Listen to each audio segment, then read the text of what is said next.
All right, this one's called a flowchart quiz, and this is courtesy of Dawn Richardson from Tech Savvy Creative. I interviewed her this week on our podcast, and it's a really cool use case. The quiz is featured here on the cover. It says, "Need a new Mac? Get the right one by taking the free quiz."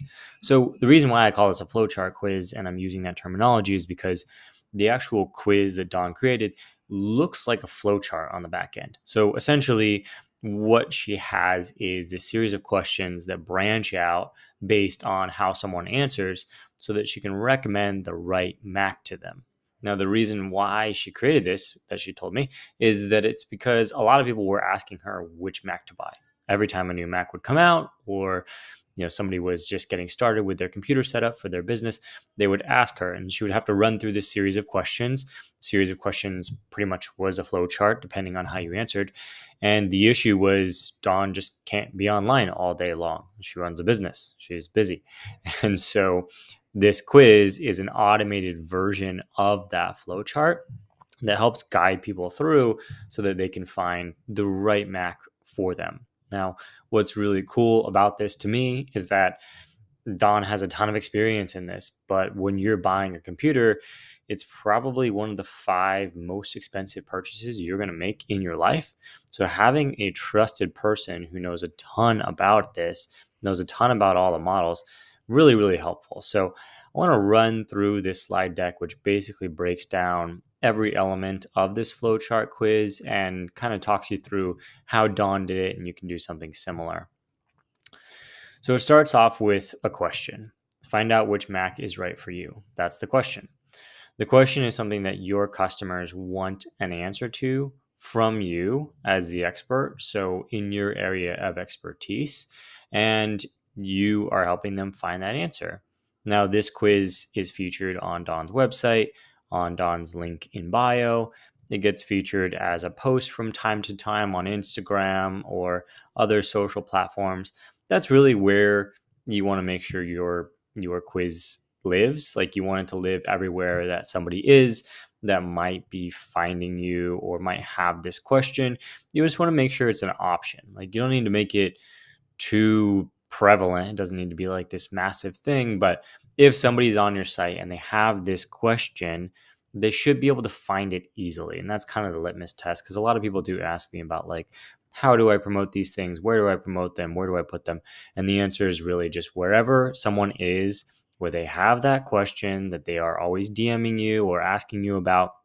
When you see people in person, wherever they are, when that comes up, make sure your quiz is ready to greet them right there. Now, once you get into this experience with Dawn's quiz, it becomes a flowchart. And you can see right away why this is a flowchart, because the first question says, do you prefer a desktop or a laptop? And obviously, the Mac models are completely different if you're doing desktop versus laptop. And so you have to branch off from here. You can't say, you should get a MacBook Pro, which is a laptop, if somebody chose desktop. So you do have to branch off from here. Now, the next question is, are you a photographer? And this shows relevance because Dawn's audience has a lot of photographers, and photographers have specific needs for their Mac computers. And so she's doing another branch here based on whether or not you choose photographer or not. This also differentiates this quiz from something that's like really generic, because I'm sure you could go on the internet and find a quiz that tells you what Mac to buy, but is not going to be made specifically for photographers. And so this is also calling out the fact that this quiz is relevant to Dawn's audience. Then from there, you get into details. So asking very specific questions, which are applicable only to Dawn's audience. I mean, I'm sure there's other people that serve the same audience, but very applicable to Dawn's audience. So this one says, do any of these apply to you? I work in the wedding industry. I'm also a speaker. I've been in business for 3 years. None of these apply to me. So asking for details, and this also signals that Dawn really understands the people who are taking this quiz, because these details are specific to her audience.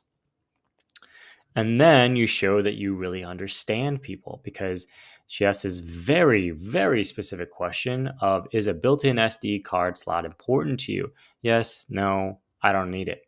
Now, this is something that a lot of photographers need. So back in my example here, I did choose that I'm a photographer.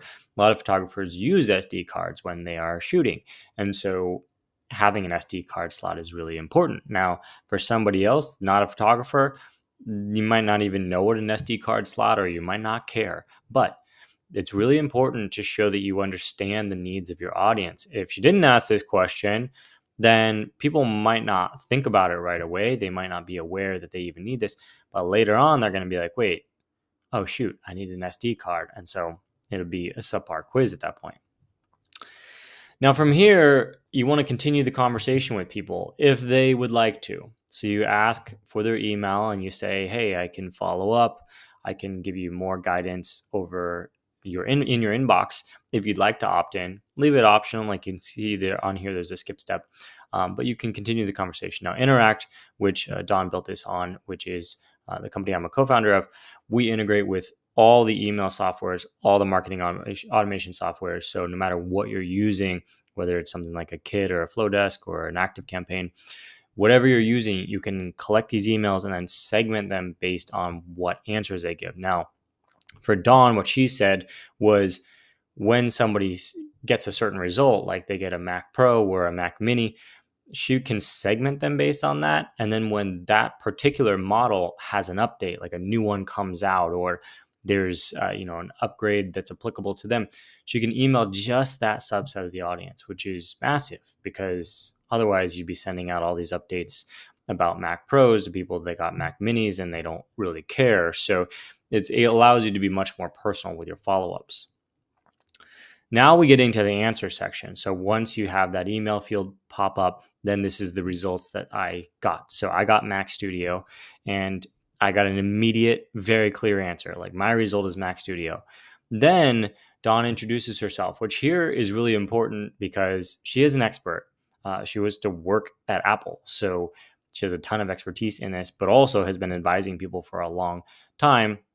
And that's relevant here. Not every quiz has this immediate introduction, but I think this one really can benefit from it. And I'm sure Dawn's tested this a bazillion times, so she's got this dialed in. It does help to know, like, hey, this person that's telling me to buy a Mac Studio actually does know what they're talking about. Now, the result continues with mirroring. Now, mirroring is basically just saying, you told me these attributes about what you want in your Mac. I'm telling you why I recommended this Mac Studio in the context of what you told me. So you're just reflecting back to this person what they told you, and then you're putting that in the context of like, okay, so you told me this, that's why I'm telling you a Mac Studio makes sense for you. Mirroring is really important in anything like a quiz, especially a branching logic or a flowchart quiz, where you actually do know exactly what answers they gave you. And so incorporating that in a way that's tasteful, you don't want to just say like, okay, you gave these 5 answers, therefore this, because that's a little too obvious. So a little bit of taste in there, but you do want to tell people why they got that recommendation. Then she goes into a lot of details. Now, details I think are super important if you're doing something like a quiz that's designed to emulate a conversation that you would normally have yourself one at a time, like over the DMs or in person, somebody walks up to you. It's nice to have these details in here because it shows that you really understand the person. And the more details you give, the more they can feel confident, because if any of these details are off, they're going to be like, okay, well, you obviously don't know what I need. And so they can self-select like, hey, this quiz is not accurate for me. So having a lot of details definitely helps, because you don't have the opportunity, and I think on the next one here, like this reassurance, you don't have the opportunity to use like body language. There's no nonverbal communication happening here with this quiz. You are simply relying on your words to convince somebody that, hey, I do know what I'm talking about. My recommendation is valid. And so it helps people give reassurance if you have lots of details and like lots of things in here. Now, this next part is the life fit part. And I really like this about especially like a product recommendation quiz, especially a bigger purchase item. It shows all the ports. Now, why is it showing ports in particular? Because ports have to do with what you actually use the computer for. So what do you actually use this for in real life? Now, that is specific because somebody might not use certain ports for certain things, or they might really need ports. They might not even think about it. Honestly, a lot of times you don't think about it until you buy it, and then you realize, oh shoot, like there's only one USB-C. I need four of them. I don't think there is a Mac that has four. Maybe there is. Actually, there is. I'm looking at one right now. It's 4 to 6 Thunderbolt USB-C ports. So see, look, if you need 6, there you go. And so this life fit is a really important aspect of any sort of recommendation result, but especially if you're able to do it with the flowchart style. Then there's a personal aspect of it. So this is kind of putting your money where your mouth is, so to speak. You are putting your own reputation on the line. You're saying, hey, I do recommend this. I really like this. This even says when it was last updated, which is like literally this month. So Dawn keeps this up to date and has her own thoughts on this as far as like reassurance, like, hey, yes, this is me. I am actually recommending this. And then there's a little humility because, she offers to let you check out all the models, and she has a guide for creatives. If you're like, yeah, Dawn, I like this, but I'm not quite sure. There's a little bit of humility here in showing like, hey, you can go do your own research as well. I want to be helpful to you in whatever way possible, even if that means you don't necessarily take my direct recommendation. So that is automating answers at scale. It's a really powerful thing. I really like the way that Dawn has this set up. That's why I wanted to interview her on the podcast and feature this quiz, because it's a great example of being able to understand customer needs and use a flowchart style quiz to be able to tell people exactly what you'd recommend for them, and then give a lot of reasons why, mirroring and giving reassurance and all that kind of good stuff so that you can scale yourself, right? Like these types of conversations we all have in our businesses all the time. People ask us the same set of questions. There's a pretty set number of answers to it. And so using something like a flowchart quiz is really effective.